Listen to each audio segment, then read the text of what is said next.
Kumusta kayo mga kapwa ko Pilipino? Andito na naman tayo sa ating channel. Naway may mga natututunan tayo sa ating mga previous tutorials at sana sa tatalakayin natin ngayon ay may matutunan ulit tayo. Ito na nga pala yung part 3 ng inventory and point of sale system natin sa ating C++ series. So, pag-aaralan natin ngayon kung ano ba yung mga coverage ng ine-expect natin sa ating part 3. So, sa mga hindi pa nakakapanood ng part 1 at part 2 natin, pwede nyong balikan yung part 1 and part 2 natin. So, pwede nyong panoorin para malaman nyo kung paano natin na-come up yung system or yung yung codes ng system natin ngayon. Bali, yung previous tutorials natin na dalawa, hindi ko pa ginawa dun yung log out at yung exit. So ginawa ko na siya ngayon. Ginawa ko na siya totally. So papaliwanag ko na lang siya kung paano nagawa. Pero paliwanag ko muna pala ngayon kung ano ba yung coverage ng part 3 natin. So, ang coverage ng part 3 natin is login with cashier user role. So nagagawa na natin yung login with admin role or yung nagme-maintenance ng ating backend. So, next naman, yung add, view. So, diretso na tayo ngayon. Gagawa na tayo ng sales dashboard. So, magkakaroon tayo ng add, view, delete, save and print. So, sales information. Tapos, makapag-generate na din tayo ng receipt. Then, view sales today. So, ito yung in-expect nating laman ng point of sale dashboard natin. So, paliwanag ko na guys kung paano natin ginawa yung yung log out at exit functionality. So sa codes guys, kung sa ina-upload ko pala yung codes nito pagkatapos ng every tutorial or video na ina-upload natin. Pwede nyong tignan yung description ng video na to para kung sakaling gusto nyo i-download yung tutorials or yung source code, pwede nyong ma-download. Bali guys, itong login, nag-create ako ng functions. Tapos nag-create din ako ng exit. Yan, tapos nandito sa taas, dinagdag ko sila sa ating initialization ng functions. So pagka nag-login pagka nag-load yung page natin, unang inaano niya yung login form, kumbaga yung landing landing part. So yan, tatawagin ko yung functions natin na login. So ito yung na-expect natin, katulad pa rin naman dati. Para pag nag-logout tayo guys, ayan, sa backend options natin na logout. Kapag nag-logout kasi tayo, yung case E, automatic, syempre, kailangan natin ng confirmation message din kung sure ba siyang magla-logout. So, para at least dynamic na rin yung codes natin, reusable. So, tatawagin lang natin yung login. Then naman, yung backend options, kapag hindi siya sure na magla-logout, balik lang siya sa backend options natin. So, kapag exit guys, gumawa ako ng timer functionality para medyo maganda yung exit natin. Tapos, sa mga nakapanood na, etong G system name, dinagdag ko siya ngayon. Bali, global variable siya. Ang purpose na ito kasi sa login form, tinatawag natin to, pati sa header. Sa header pala. Sa exit din, tatawagin ko ulit to. Para dynamic na rin. Para kung sakaling gusto ko palitan yung name ng system natin, ito lang babaguhin ko. So, pakita ko na guys yung yung functionality sa mismong console application natin. Yan. So, admin, password. Unahin natin yung logout. So, pag pinindot ko letter E, punta na siya dyan. Do you want to continue? Press Y, ayan. If not, kapag N, balik lang dyan. Pero kapag continue tayo, yan, punta na siya sa ating login form. So, yung exit naman, ano ba yung itsura niyan?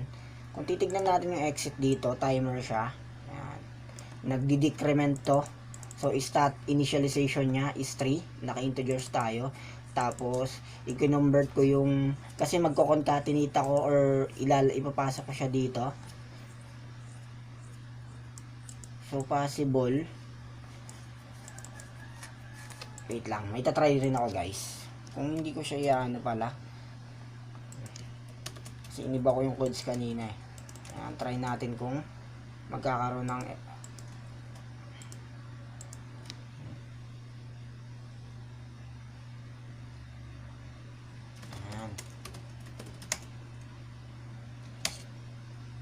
Ayan, okay naman pala.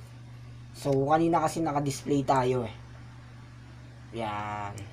Yung ano natin eh. So, okay na to kahit di ko na pala to kailangan. Ayan. Then, tanggalin ko na dito yung pinang ano ko sa kanya na ano. So, nakita nyo yun guys, yung functionality niya. So, itong sleep, parang timer siya. So, every 1 seconds, ano niya to. Ilulot niya. Kaya kung nakikita nyo, may delay siya ng 1 seconds. Tapos kapag ka naging 0 na siya, exit na. So, kaya nagko-close. Tignan natin. 3, 2, 1. Tapos magiging 0. Hindi niya na i-show. So, exit na yung ating infinite loop. So, excuse. Ayun lang guys yung ano natin, dinagdag ko. So, simulan na natin guys. Yung cashier functionality. Yan, user cashier. Bali guys, sa mga nakapanood na text files and temporary storage natin. So, yung users.txt, meron na tayong dalawang users, yung admin at yung password. Bali yung cashier, meron tayong cashier, tas cashier 1, 2, 3 yung ano niya, password. So, user cashier yung role niya. Kung titignan natin guys yung class natin ng users. Yan, nakalagay naman dyan kung ano yung column natin or yung ano nun, yung pagka-format ng bawat string sa loob ng text files. Yan. So, may role tayo. Babalikan ko yung login natin na may functions. Yan, not yet done. Kasi, tama na siya. Yan, cashier. Kapag minali ko yan. Pero pag tinama ko, so, nag-ano siya, not yet done. Dumiretso yung exit na siya. Yan. So, gagawa na tayo guys ng ating point of sale options. So, void POS options.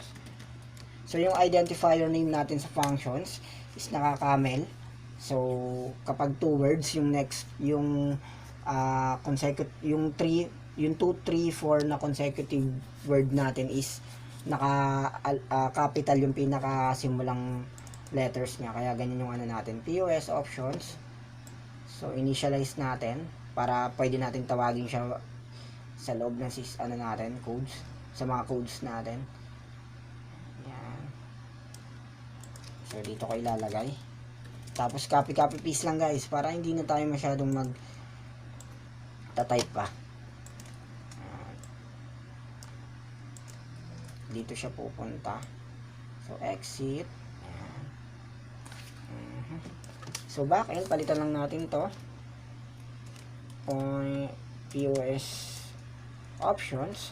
Una, ano ba yung nasa coverage natin? So, try ko muna palang unahin muna natin to. Login. Diretso na dyan. So, yan. Napalitan ko na ng POS options.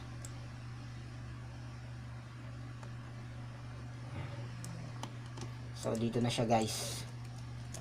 Try muna natin yung nakakapag-login na tayo as cashier.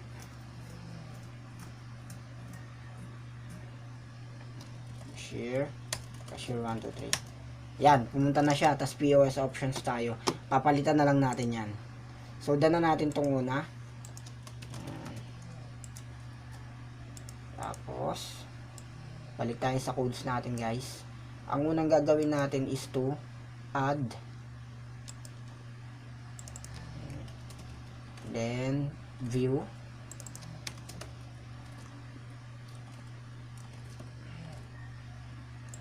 Add to cart. View to cart. View cart. Then, delete.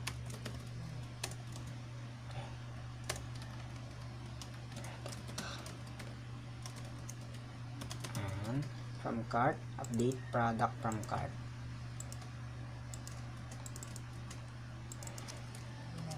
Yan. Then, print, save and print sales. Save. So, dito ko na lang yan. Naka-reserve na yan dyan. So, save. And print sales from cart. Yan. So, log out. A, B, C, D, E, F, G. So, F, G. Papalitan ko lang to. F, G. Yan. Then, simulan natin guys yung ating add to cart functionality natin. So, gagawa na ako guys ng class natin ng point of sale. So, class point or POS class na lang. Para hindi na masyadong ano. Then, sa POS class natin guys, since during runtime lang yung gagawin natin, hindi pa naman natin i-store yung nasa cart natin. So, ang gagawin ko na lang is i-store muna siya sa ating vector array. So, gawa tayo ng ating access specifier public, then private. So, sa taas ko na yung private. So, ayun yung logic na gagawin natin guys. So, pwede rin naman kung sa inyo, kung i-modify nyo siya, pwede nyo gawin naka-store yung nasa cart sa temporary text files. Pwedeng ganon. Pero sa akin, gagawin ko na lang siya sa vector array para hindi na masyadong ano. So, private vector string. Ano ba mga kailangan natin doon? String prod ID. Since yung prod ID natin is ano, int lang siya. Prod code. Unique yung prod code natin yan. Then, kailangan ko rin define kung ano yung category niya. So, vector string cat code. Ito yung hawak ng ano natin guys, ng temporary storage natin, yung vector. During runtime to. So, vector string, tapos vector quantity. So, int.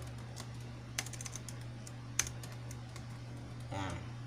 So, ayan guys yung kailangan natin. Check na lang natin kung kailangan pa natin mamaya ng another vector. So, ito yung attribute natin na naka-private. Then, public natin is yung file name pala. Kailangan din natin string. Sa ngayon, hindi pa natin kailangan pala ng file name kasi vector naman yung ginamit natin. So, ang kailangan ko na lang yung method natin. So, add void add to cart. Yan. So, ito yung tatawagin natin guys. So, pagdating sa ating backend options, or sorry yung POS options natin, i-declare ko dito yung yan, kailangan ko hindi, dun ko na kailangan yan audit trail class. Hindi natin kailangan. So, ang POS class, so create tayo ng object POS class. Yan. Then, pagdating dito, POS class dot yan. Mali. Add to cart. So, natawag na natin yung add to cart. Didesign na natin siya guys para medyo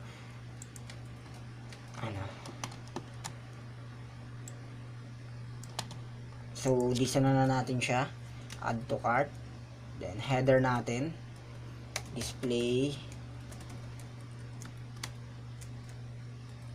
Add to cart. Then, new line. So, ito guys, display. Sa mga nakapanood na, meron tayong display na ginawang method. I-convert niya yung string natin into, hindi naman ko-convert. Kumbaga, yung sa kulay, ibahin niyo yung kulay. Yan. So, ang papasahan natin dalawang arguments or parameters. Yung string natin, pati yung kulay. So, ang kulay ko is light cyan. Then, ang mangyayari nito guys, since mayroon tayong category modules, ang mangyayari, unang gagawin ni cashier, kapag ka mag-add to cart na siya, is choose niya muna yung para organize din yung category. So, pag choose niya yung category, lalabas naman dun yung mga kung anong merong ano naman doon, kung anong yung mga product na kinrate natin under category. So, ganun yung logic na gagawin natin sa pag-add ng cart. So iti-trace din natin dito guys kung ilan na lang yung current stocks niya kapag chinus natin siya. So, kapag hindi rin naman, kapag zero yung stocks niya, di siya available, ganon. So, mga logic natin, mga validation na gagawin natin para maging accurate din yung data natin. Yung mga data na gagawin natin. So, simulan na natin siya. So, copy paste lang guys kung paano natin ginawa yung switch dito sa ating meron na tayo nun guys update, choose category. So, hanapin na lang natin siya para hindi na tayo mag logic. Choose category, yan. So, add product tayo. Partial add product. Ayan, add product. Ito guys. Yan. Choose category. Then, pagdating sa taas. So, dyan. Vector my v. This x is cut. Ayan. So, kakopy ko lang to guys. Ito na yung codes natin. So, iano na lang natin siya. I-modify. So, Control Z. Control Y. So, ito na yung codes natin. So, check natin. So, category.text. Babasahin niya. Yan. So, if is cut. Choose category. Tama. Kapag hindi, may prompt tayo. Yan. Display there is no category yet. So, there is no category yet. Tapos, balikan ko lang guys yung POS options natin. Pagka pumunta siya, there is no category yet. So, balik lang siya sa POS options natin. Ayan. Balik lang natin siya. Tapos, magpo-prompt tong error na to guys. Then, kapag meron, yan, add. So, brain ko na to. Hindi naman natin kailangan to. So, ito hindi pa naman natin kailangan to. Product is equals to 0. Hindi pa natin kailangan. So, pagdating dito, choose category. Yan, kapag key down, ang niya, 80. So, naturo natin yan sa part 2 tutorials natin. Cut code. Yan, pwede na to guys. Ito na yung hinahanap natin. Ay, partial product. Add product pala, wala. Tapos, extend pala natin yung audit trail class natin sa kanya. Or, i-inherit natin.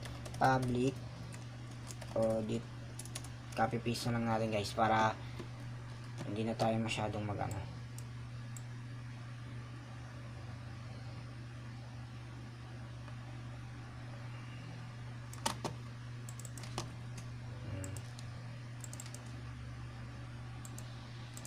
Yan. Then, partial add product natin, hindi na natin kailangan. Increment, di. So, kapag ka magpipindot tayo, partial add product.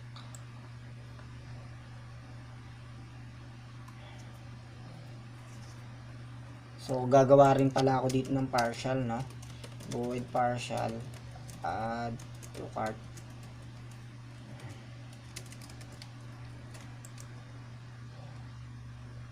So, kapag ka choose my index.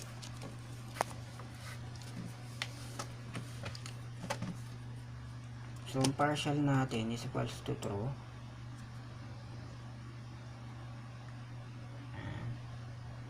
So, search ko muna yung partial. Add product. Kung anong ginawa natin doon. So, add product. Okay, yung header natin. Dito na natin siya nilagay. Then, generated code. So, ito lang pala yung purpose nun. Yung pinaka ano natin. So, di ko na kailangan pala to.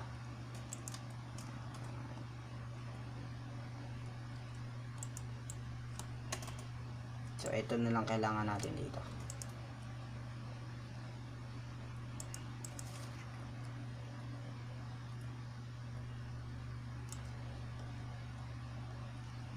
Para pag namimili siya guys, automatic naka-display pa rin to. So, try na natin. Binary. Natin kung saan nag-error. Cut code. Yan. So, cut code is equals to dito. Yan. Kailangan din natin i-display dito yung cut code natin. So, lagay ko to ng R.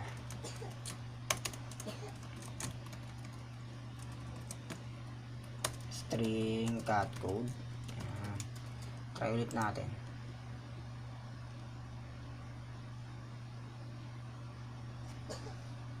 Yan. So, admin. Hindi mala. Cashier pala yung kailangan natin. Cashier 1, 2, 3. So, nakita nyo na guys, ay yung mga options natin na nilagay natin kanina. So, pipiliin ko sa letter A. Yan, nakita nyo. Arrow down, arrow up. Yan. Nakapag-choose na tayo. So, ang kailangan naman natin yung choose product na. So, balik tayo sa codes natin. So, dito na tayo sa choose product. Kasi ang mangyayari, choose category muna tayo. Sabi ko nga kanina, tapos kapag choose product, kung ano yung mga product na nakalink sa category natin. So, balik na tayo doon. Copy, paste lang ulit guys. Ang kailangan ko lang is, eto.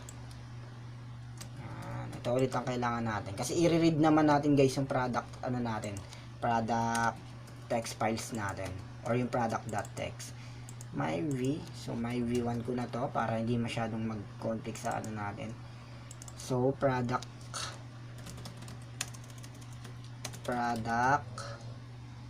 Ito ang product.txt. Right click ko na lang to.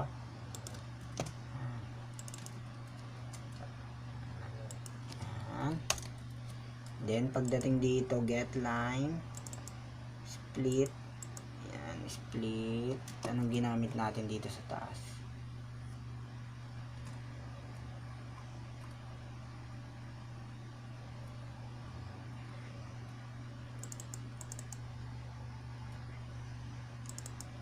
B1, okay.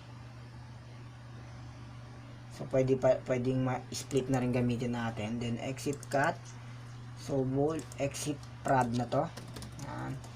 Ibig sabihin, check naman natin kung may nakalink kay may nakalink kay category na product. So, kapag walang nakalink, magpo-prompt tayo. Yan. May b1.pushback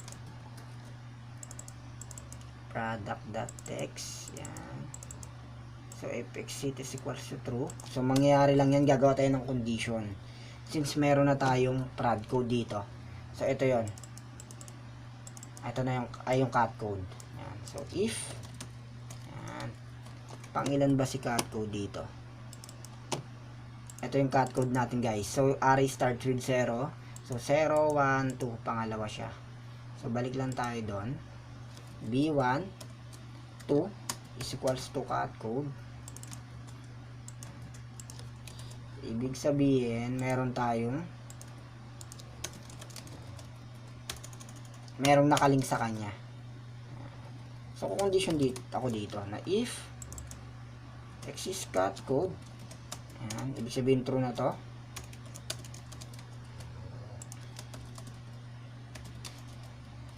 Tapos pala guys, pag sa mga pag nakapanood na, 'di ba? Pag pinipress natin yung enter, automatic proceed na siya. Kaya pagka-press ko ng enter, madidetect natin dito kung exist na yung may exist siyang product or wala.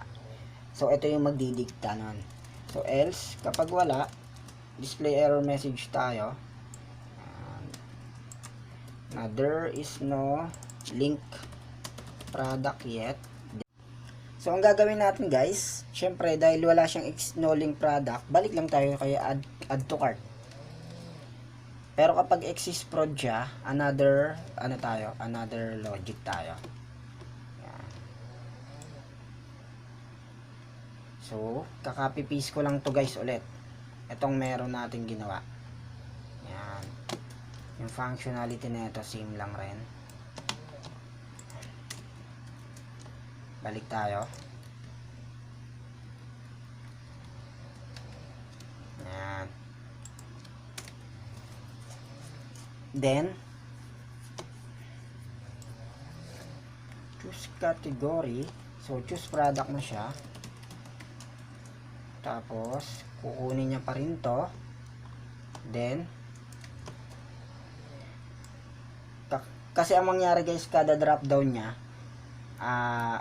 nire-reset natin or sinisystem CLS natin, kini-clear screen natin. Kailangan makuha rin natin kung anong nilagay niya sa kanyang category.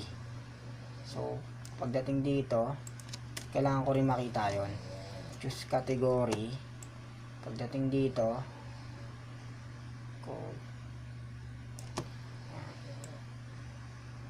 So kailangan ko dito ng string category. Ay wait lang, in-split na pala natin. Ayun na yung ginamit natin.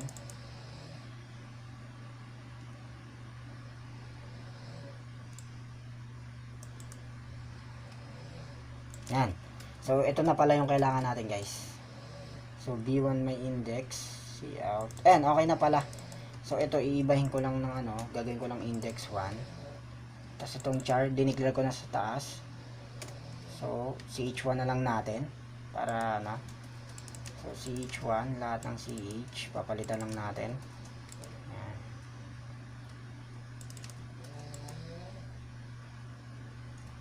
Then yung index natin, choose product, yan may index 1, may v1 na to, diba guys, ginawa natin. So index 1, so para lang naman to sa products, index 1, so index, yan. So count, kung dineclare ko yung count dito, count 1 para sa kanya.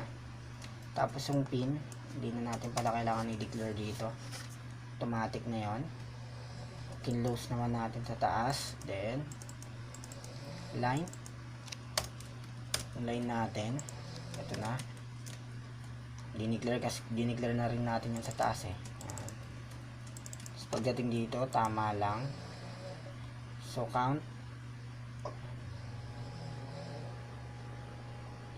yan, count 1, ay sorry, tapos index 1, tapos choose category, cout, choose product na to guys, index 1, so may b1. So okay na ako dito. Sa pangalawa na tayo, add to cart, dyan, category, so index 1, so index 1, index 1, lagyan lang natin ng 1, so index 1, tapos may b1, choose product na to. Yan. So split. So ang mangyayari pagkarating dito pala, so may b1 dot push back. So dahil ang natin is prod code na to guys, then product name, product ba natin na class, ganun yung pattern natin.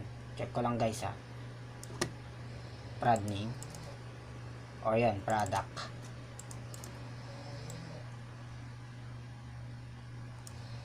Product. So pang ilan si prod name at product? So 01, tama, 1 yung prod code, pero yung prod name 01, 2, 3, nasa 3 siya guys. So, papalitan ko lang to. Okay na, balik lang tayo dito. So split 1, then may index 1, then 1. So ito na yung prod code natin, is equals to b2 0, tama. So may prod code na ba akong dineclare sa taas? Check natin guys. Prod code. Delete na to eh. Yun, dadagdag ko lang siya dito guys. Try na natin. Add that yung nilagay ko. Mali. Kama lang. Try ko na guys i-run kung ano mangyayari.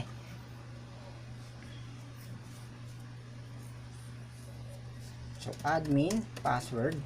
Mali natin. Cashier 123. Yan, add to cart. So food, under food, ano ba yung mga meron? Nakita nyo guys? Yan, meron tayong kapag alam ko yung walang product sa walang product ay check natin sa maintenance natin. So product list. Napunta yung food at yung food natin. So dapat ang laman lang ng product natin is ng food category is cheeseburger, drinks is coke, tapos yung isa nating yung category natin na yung category walang nakalink. Okay. So balik lang tayo sa ating exit lang natin. So check ko ulit guys kung bakit nagpakita rin yung isa. So ginawa ko na naman dito yon. V1 split. Ito yung mag-aano guys, ito. So dapat dito siya nakalagay. Kasi nakita nyo guys, 'di ba nagpakita yung dalawa kay category, yung category na chinus natin yung food. So dapat kung yung food lang na nakalink is sa food. Ay mali. Cashier 123. Yan. Yan food. Ayan, nagkaroon tayo ng vector out of range. Pero nakita nyo kanina food lang yung umaano doon. So try natin. Ayan. So dito lang rin natin ilalagay ito. Kasi dumagdag siya sa count guys. Mag-increment lang tayo ng count once na equal din. So try ulit natin i-run. Food. Ayan, nakita nyo okay na. Diba? Ayan. Kapag wala, so wala pa kasi tayong proceed na codes. Admin natin. Ayan. So wala yung diba yung new category. Yan nakita nyo there is no new category so kapag drinks ayan yung small coke pero wala na siyang kasunod kasi isa lang naman yung nakalink sa kanya. Ayan. So nagagawa na natin siya guys. Ang gagawin ko naman is mag-add na tayo ng ating quantity para sa product na yon. So yan. So getting product by prod code.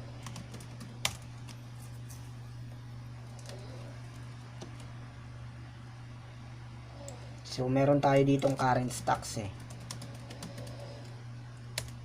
Ayan current stocks.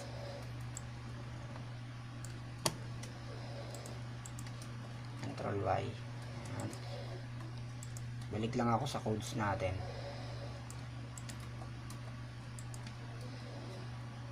Ayan. Current stocks yan. So int DB stocks. Tapos meron na tayong ginawa guys na get by prod code dito sa ating column. Ayan ginawa na natin siya guys sa ating universal na class. So balik lang tayo. So DB stocks equals to yan, ang kailangan ko is yung file name. Anong file name nito? Is yung product text, then yung prod code natin ito, then ang kailangan ko na column, check ko kung anong pinapasa natin yan, stocks. Yan, ko-convert ko siya sa,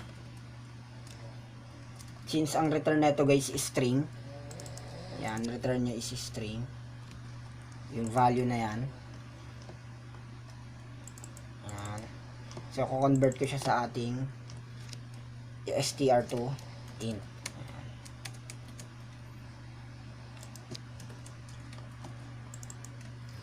Tapos ang logic dito guys, kapag kayong stocks is 0, dapat hindi natin siya may ipoprompt tayo na stocks is equal to 0. Ibig sabihin hindi natin siya pwedeng i-choose or i-add sa cart natin. So magpo-prompt muna tayo na if, validation natin to guys, if div stocks is equals to 0, so validation,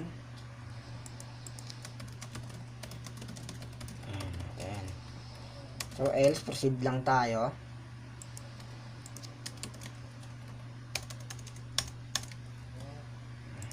Prod to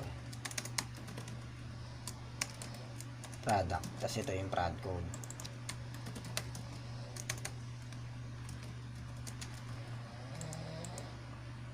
Then may dineclare na ba ako ng product dito? Yan, product. Yan, declare tayo ng product guys, para sa ano natin to, sa message error natin. Display, so ang gagawin ko is system cls, then display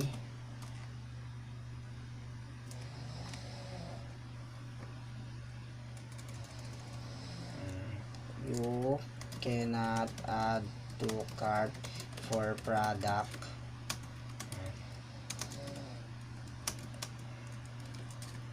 due to stocks is 0 /n, tapos call light red, then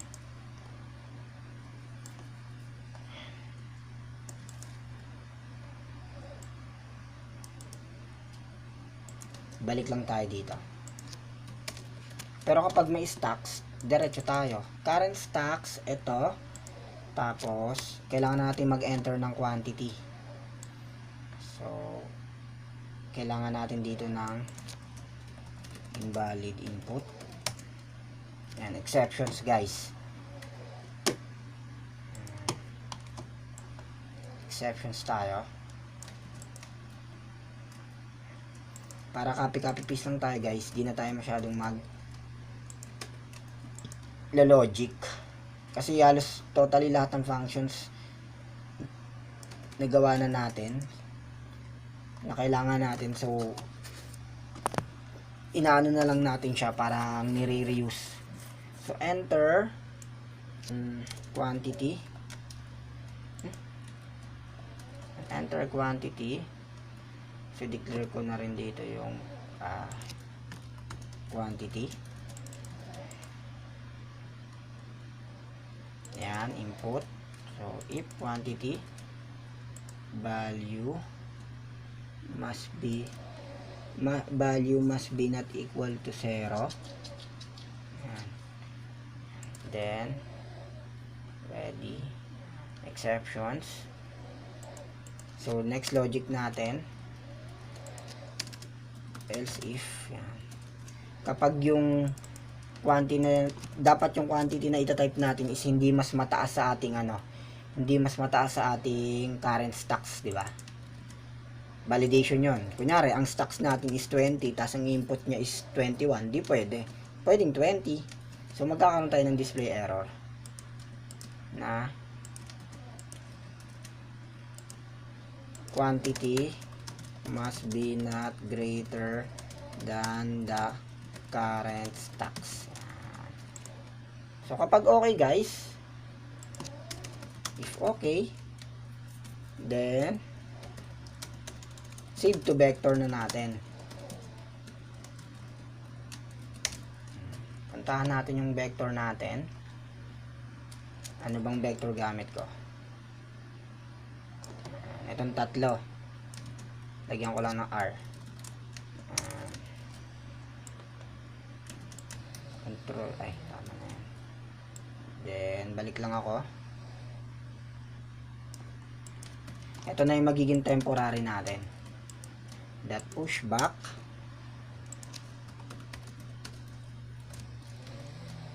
Array product code dot push back.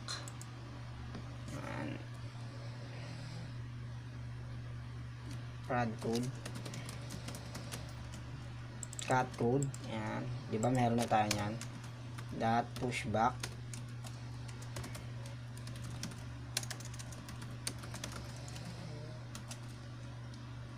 Cat code. Tapos itong quantity.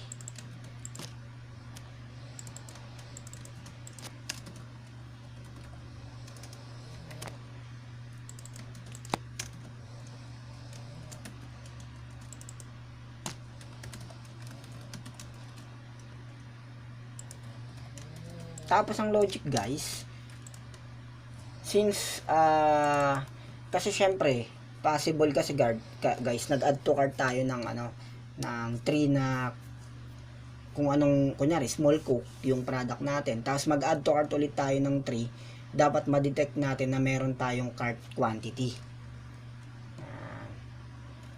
So kailangan din natin ma-detect yung cart quantity kasi para at least kung may cart quantity, kung may stocks tayo na 5, may cart quantity tayo na 2, ang kaya lang natin is input is 2 na lang. Hindi na pwedeng 3 kasi may currently meron ng cart natin para sa product na yun eh. So, cart quantity. Ayan.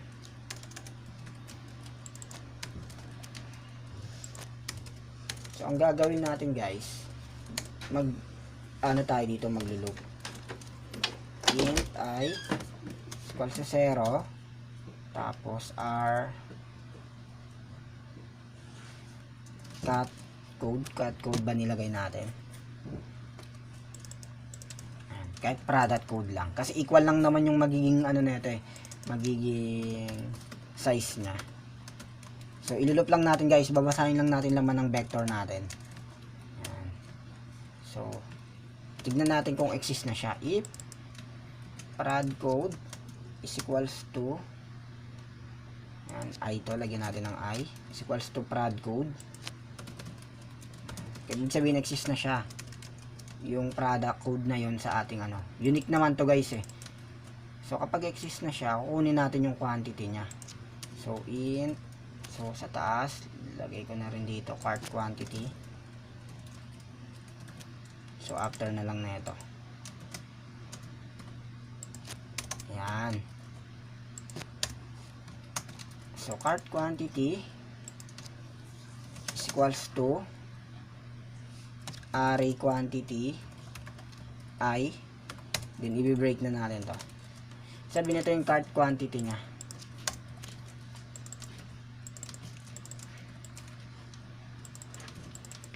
But mali. Okay.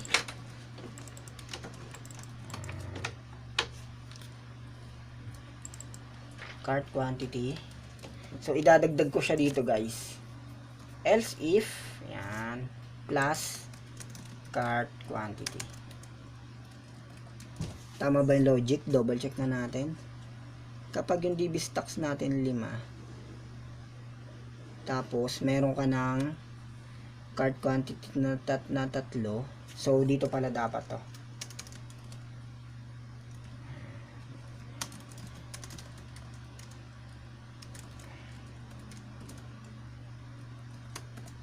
Yan. Tapos, ang mangyayari, hindi natin siya ipo-push back. So, dapat ma-detect ko rin dito siyang, ito na rin din yung baseline natin. Kapag yung cart quantity,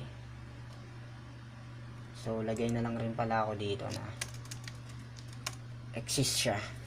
So, bool, exist cart, equals to false. So, initialization yan guys. So, ito true ko to. So, para purpose na ito, kapag ka, so, para pwede kong direct ang update yung ano. So, pwede ako dito maglagay ng int cart index. Para alam ko kung anong index yon. Para diretsong ano ko na lang, i-update mismo yung quantity ng index na yon. Nung vector array natin. 2i. Yan. So, ito na yun guys. Pagdating dito, para to kapag newly.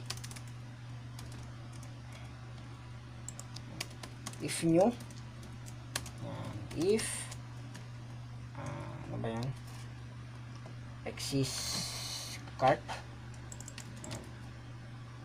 If exists cart, ibig sabihin exist siya, else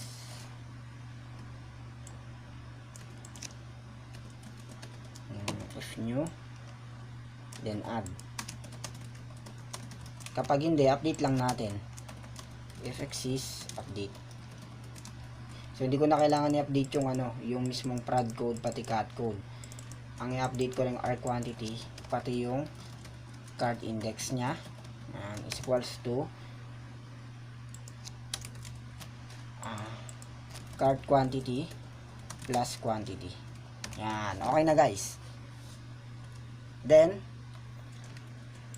prompt tayo ng success message. So, ang gagawin natin,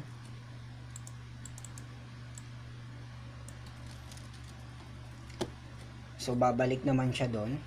So, system CLS tayo.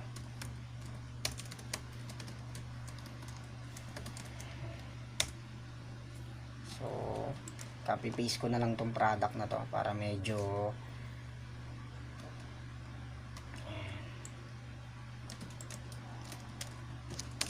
light green lang.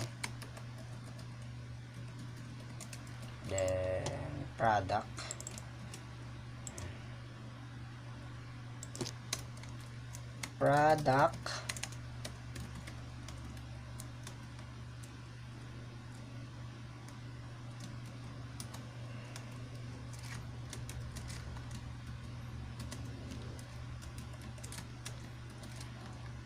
is successfully update dito tayo.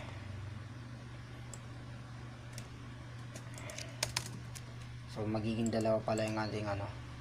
Tapos ito, CLS. Yan, pwede na yan dyan. So, ito yung message natin. Successfully added to cart. So, di ko na kailangan to. Diyan ka na. Pero kapag ano, updated yung lalabas natin. Updated. Added. Yan. Try na natin guys.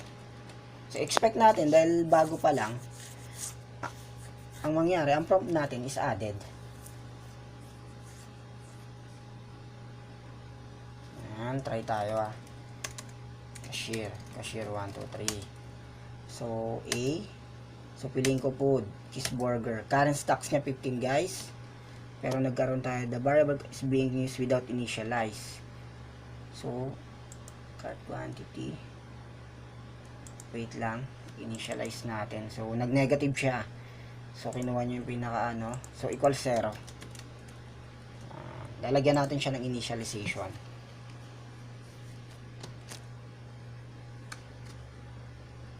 Cashier.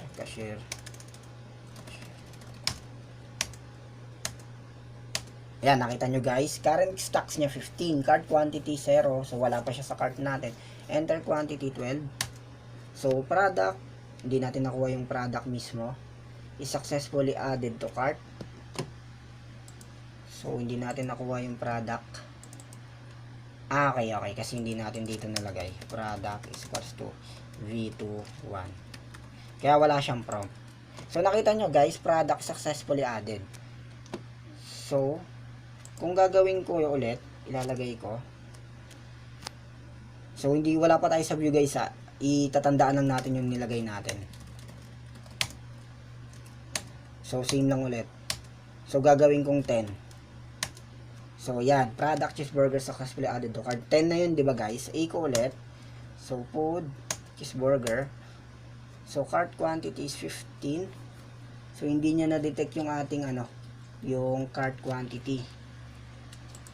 So, 0 pa rin agad. So, may mali tayo sa logic. Hindi, tama pa rin pala kasi pagdating dito,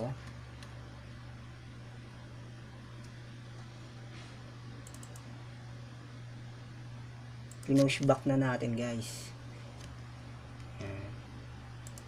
So, check natin dito. Dapat pupunta siya dito guys eh. Kasi meron ng laman yung vector natin. Food, cheeseburger. So, 10. So, successfully A. So, food, cheeseburger. So, hindi siya dumiretso dito. Prod code.size. So, push back. Gets. Gets ko na guys. Kaya naging ganito. Kasi pagdating dito,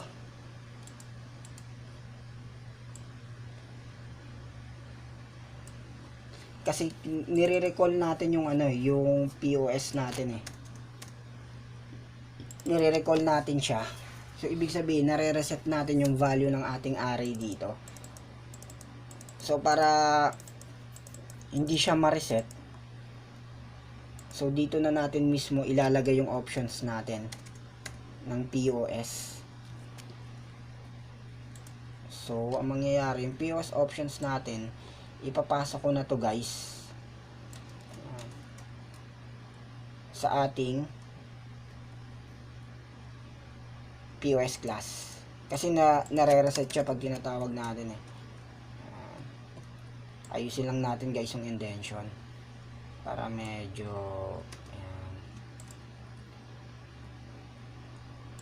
ayan. So, ibig sabihin, pagdating sa taas, di ko na kailangan na ito.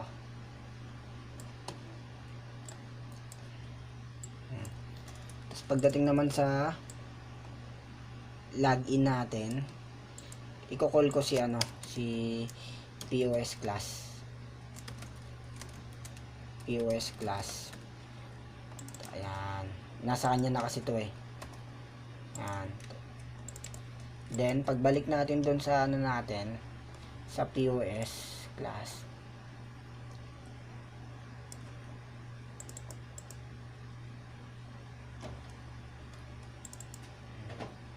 So, di ko na to kailangan sa kanya. Tawagin siya. Tapos, POS options. Balik lang. So, add to cart lang. Then, yan. So, try na natin guys ulit. Yung kaninang functionality na ginawa natin. Kasi na-reset yung vector eh. Kaya hindi na nadidetect yung may in-store na tayo doon eh. Okay. So, 10 diba guys? Yan, nakita nyo? Add to cart tayo. Kung pipiliin ko ulit yun, yan, nakita nyo guys, na-store na natin yung 10. So, 15. So, available natin is 5 na lang. Pag pinindot ko 6, diba? Quantity must be not greater than the current stocks. So, mali lang yung natin. Yung mismong available stocks kailangan natin. Available quantity. Para medyo mas, mas detailed. So, lagay tayo ng available quantity. Current stocks. Cout available quantity. So, available quantity is equals to cart quantity minus DB quantity.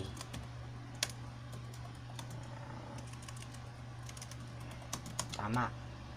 Tapos end line. Tapos, ito na ilalagay ko dito. Current or available quantity. Yan. So, next na gagawin guys, para isang testing na lang tayo. Diretso na natin siya sa sa view category. Ay, view category. View cart natin. Excuse. View cart. Case B. view cart na tayo guys. View cart. Bali ito na lang guys yung part 1 ng part 3 natin. May mga sub part pa tayo eh. Para medyo hindi masyad mahaba na kasi yung ano eh. Yung bawat tutorial natin kasi nga gumagawa na tayo ng system eh. So hindi na siya nga, sabi ko nga nung ini-introduction ko pa lang to, dito kumakain talaga ng saglitan lang. So kailangan kasi nating logican eh, hindi basta-basta. Tsaka kailangan din natin kasi talagang secured yung ginagawa natin every time na gumagawa tayo ng system. So view cart. So gawa tayo ng view cart. Mabilis na lang naman to guys. Kasi vector array, di na natin masyadong i-read yung files natin.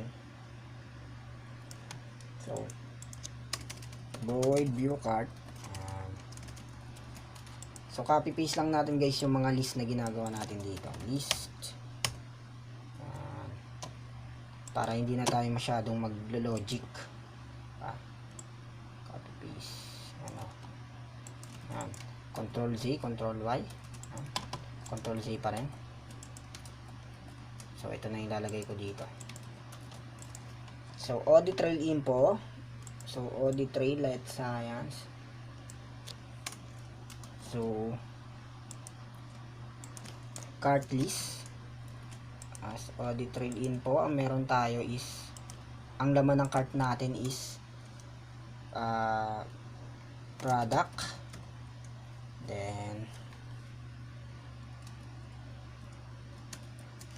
category or product na lang, product, tapos category na lang susunod sa kanya. So ito yung pag-ano natin ng ng table, product, category, tapos quantity, then may kulang pala tayo dun sa pag-add natin ng cart.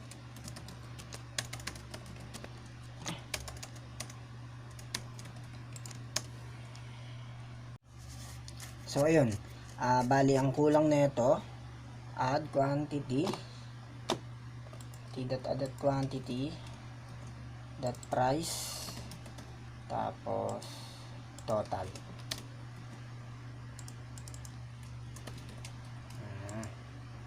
Then pagdating naman dito, spline, hindi na natin kailangan ng spline. Sa print.close, di rin natin kailangan. So, ang kailangan ko dito is i-read natin yung laman ng ating vectors. Ayan. So, for int I, so magdulo ulit tayo.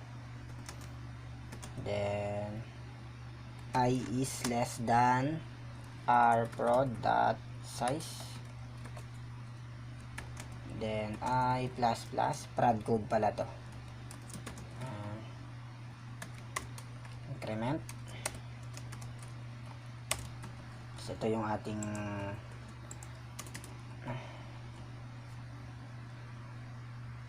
so, t.add. Yan. Pagdating dito, alamin natin yung string. May product na pala ako doon. Product. So, category.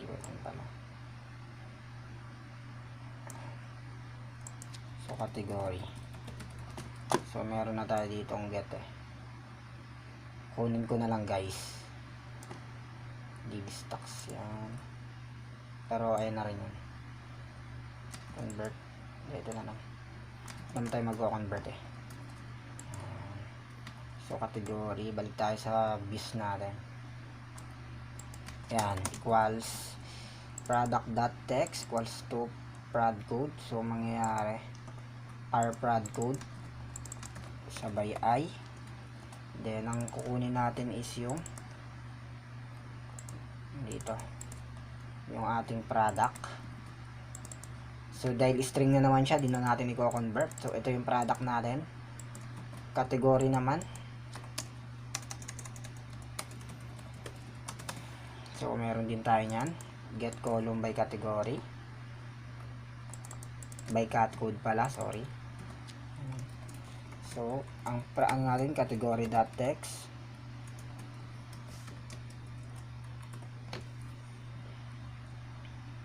Then, our category, our cat code, yan. Ito I, tapos, category ba yun? Yan natin dito. Category. So, ito na yung category natin. Next naman yung quantity niya. So, ayun lang. R, sana yung nasa baba lang. Dot, din ay, tapos, dahil ang kailangan na ito is string. So, convert natin to. Convert str to int. Yan. So, ang price na ito is, kunin natin dito.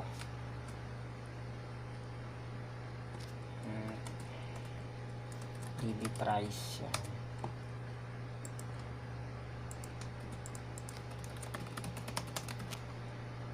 So, price.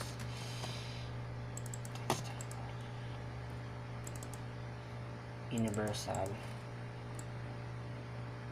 Yan. Price lang rin. Price. Then, ang return na ito is string. Convert natin muna to sa float. Convert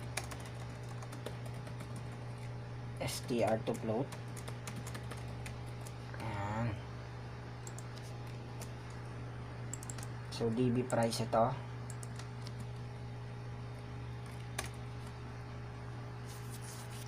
Then, convert lang natin siya sa ulit sa ano, str to int. Kasi gagamitin natin logic yan guys eh. To float. Ayan. Ayan. So, total, mag-ano ko dito no. So, dapat float to. Total is equals to BB price times array quantity. So, meron din ako dito na float grand total. Para ito yung pinaka total ng cart niya. Kasi ito total lang to ng product eh.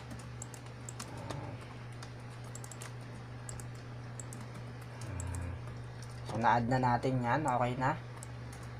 Then, kailangan ulit natin mag ano, another row lang.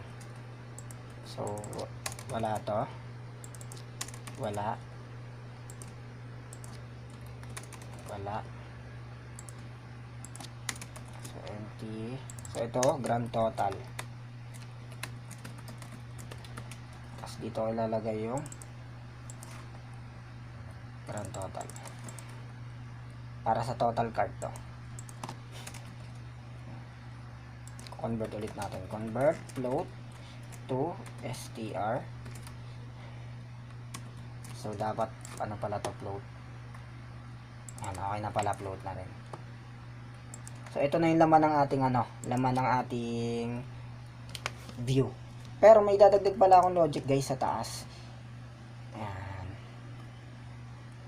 Dito kasi dapat pagka ano, makuha rin natin yung ano, yung price niya. Makita rin natin. Taas. Ayan. Pagka lilitaw siya, cart quantity, available quantity. I-out ako dito ng price.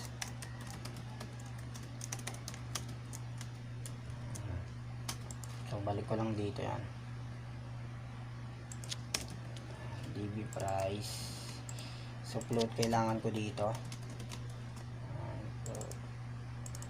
So, same lang naman. Prod code. Ito lang ibahin ko dito.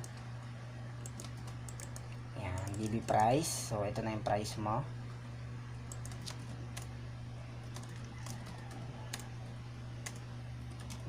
Pagdating dito, yan, nakapag-type na siya. Ayan. So, magkakaroon muna dito ng display, guys. See out, total price. Kailangan natin, guys, ma-prompt kung ilan yung ano, ilan yung total, kasi total price na nun para doon. So, isasama ko na rin yung cart class quantity.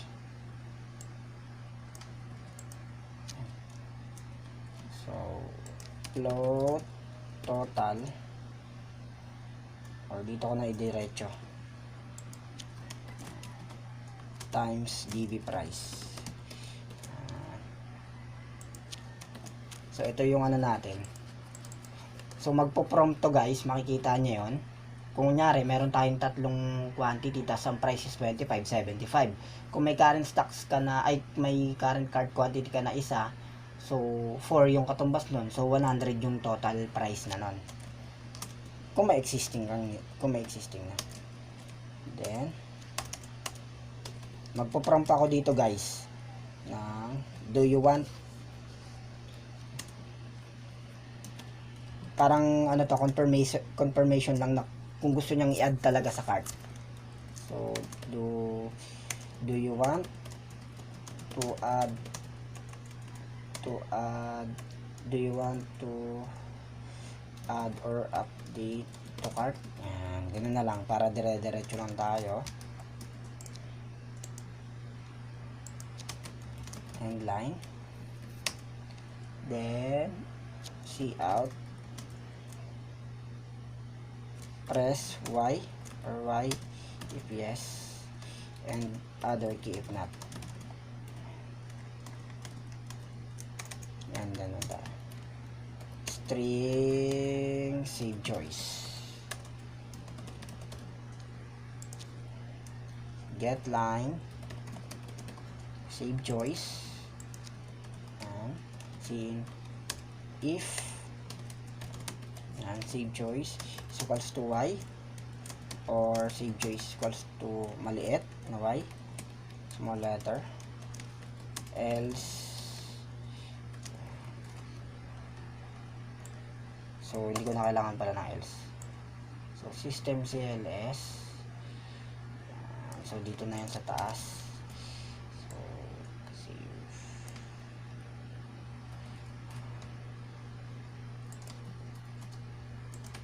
Yan, try natin guys. Tapos nag-function na rin yung ating view ng cart natin, or yung cart list natin. So, wait lang. Punta natin yung error. Convert str to float.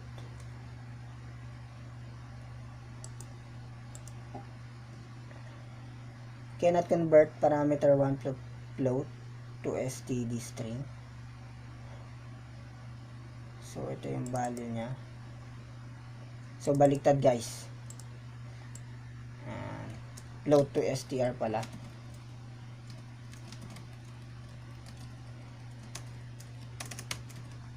Ito rin. Into str. Try natin. Ayan, may error pa tayong dalawa. Undeclared DB quantity, available quantity, undeclared DB quantity, DB stocks pala to. Bakit DB quantity nilagay natin?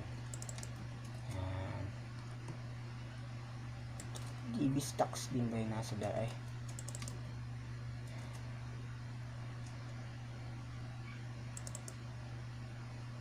So, DB quantity. Meron pa ba tayo dito? Yan, try ulit natin. Yan, may isa na lang. So, total, convert ko ulit. Yan, try na natin.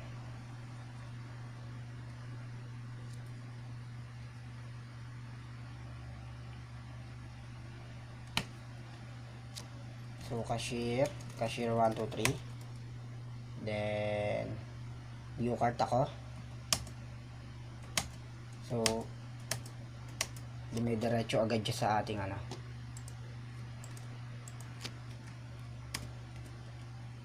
Dito lang. If grand total is greater than 0. Lagay tayo na.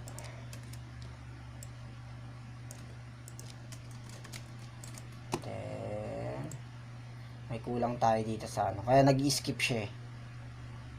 Ayan. Seeing that ignore. Ayan. So, try ulit natin. Nag-skip siya eh. So, kailangan natin seeing that ignore.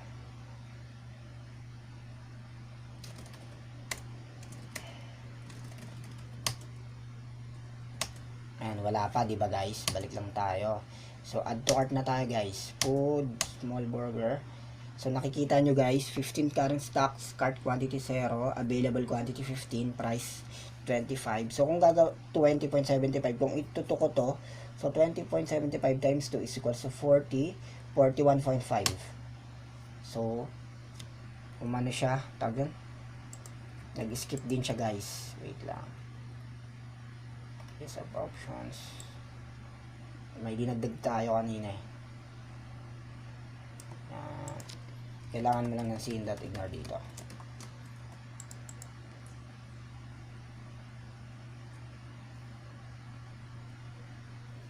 So, try ulit natin yun. Yung sample natin. Yan. So, view cart. Wala pa. Add to cart. So, 2. Yan. 41.5. Do you want to add to cart? Kapag yes. Yan. Kung i-view ko. So, nandun na siya guys. Nakita nyo, di ba? Kung babalik natin, mag-add to cart ulit ako. Siya ulit. So, nadidetect niya na. So, available 13. Kung dadagdag ako ng isa, 20.25 plus 41.5 is equals to 60.5 plus 75, 62.25 siya. Yan. So, yes ulit. Tapos, balik ulit tayo doon. Yan. Nakita nyo, dumagdag na rin siya. So, nagawa na natin yung add at yung view with validation and functionality. So, ayun lang muna guys yung tutorial natin ngayon. So, itong mga pending dito, itong update, pati delete, pati save and print, generate, tas view sales today. So, sa part 2 ng part 3 natin, may sub part pa kasi tayo. Kasi hindi nga kaya ng dire-diretso. So, ayun lang guys, sana may natutunan kayo ngayong tutorial at sana sa mga susunod na tutorial natin is andyan pa rin kayo. Bali tuloy-tuloy lang tayo mag-upload ng mga tutorials na alam natin. So sa iba't ibang programming language. So nasimulan na natin ngayong C++ tutorials natin. So salamat, thank you.